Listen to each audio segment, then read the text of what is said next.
think about supercross, they usually, it's pretty equal, right? Or in motocross, they till it all the way up. So it was a little bit funky that way. Obviously, It's the same for everybody, but the ruts were long after the start. Something had to be up with the start. I mean, Phil Holshot and led. So, like, something had to have been up with the start.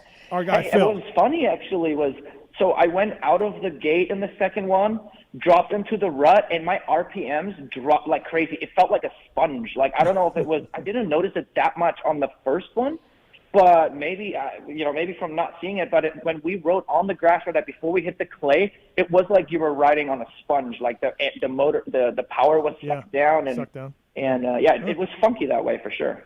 So the second one, obviously, we just spent about 15 minutes talking about Jett waving you by, and then the baby gift and the math and all of that. You put out a social post. It didn't seem like you were, that stoked on it, on the things that he said.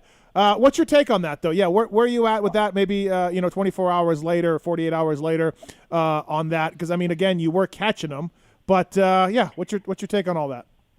So.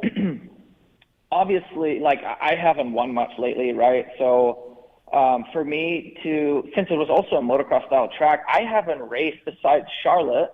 I haven't raced in quite some time either, never mind motocross, right? So my goal was, since I've been working really tightly with the team and I've been super engaged and motivated and all that stuff, my goal was just from wherever I'm at after the start, I'm going to try to hammer down all the way to the checker. And that's what I was first off stoked that I did, right? Like nobody has really been able to really, really put up a fight with Jett, right? Like there's always been just a little bit of a gap where he's kind of like gapping everybody. So the fact that I just had so much fun, like reeling him in and figuring it out and kind of just, I don't know, having something for him, right? Sure. And then what really pissed me off in the moment there, once we went through, I wasn't that, I was stoked about the win simply because, it wasn't like he waved me by after being back 10 seconds, right? And then he waved me by. So I knew that I was catching him.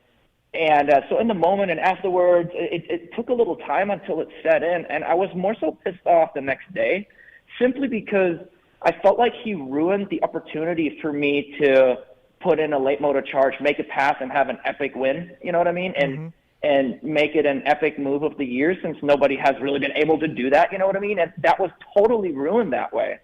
So that's actually what pisses me off. Well, with this baby gift of a win, I could care less. Like, it didn't change anything, right? And then, of course, his big brain move, like just with the interview afterwards, when you think about, like, listen, I'm respectful and like I just look at it from the outside now because it is what it is. I'm happy. I didn't do anything wrong, and I tried my ass off all the way to the end, But then, of course, with the interview, it just sounded kind of dumb, you just look at it now, and I'm just like, oh, geez. But it's past it, right? And like I said, it bothered me a little bit more 48 hours afterwards, simply because I had a chance to do something super cool, and then it had the lamest ending ever. Like, in my almost 15 years pro career, I have never, ever had anybody let me by or wave me by, ever. No, I'm sure. It was a first. Yeah, listen, I just think it's a case of a young kid getting caught up in a moment and not quite knowing what to say.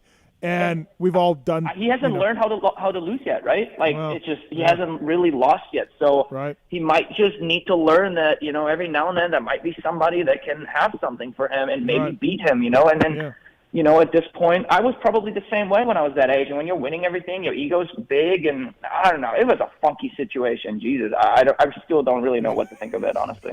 When he waved you by, what were you thinking? Were you thinking that he just couldn't handle the pressure? I felt like a donkey. Oh.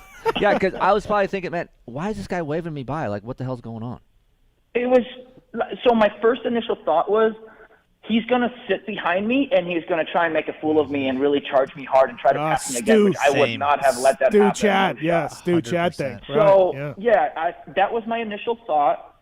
And then I wasn't looking back because I was just riding my race, right? And I knew something was up because I didn't hear anybody. I didn't hear him or whatever. And then I felt like, man, I felt kind of stupid, honestly, because, I'm still riding. I don't know if he was playing. Like, I just felt stupid. It wasn't a true win. I'm like, what the hell is going on here, Right. And it wasn't about him playing mind games or whatever. Like, that didn't, because I was on his ass. It didn't push me down or anything. I was just like, what in the world? Like, he's not even trying to freaking pass me back.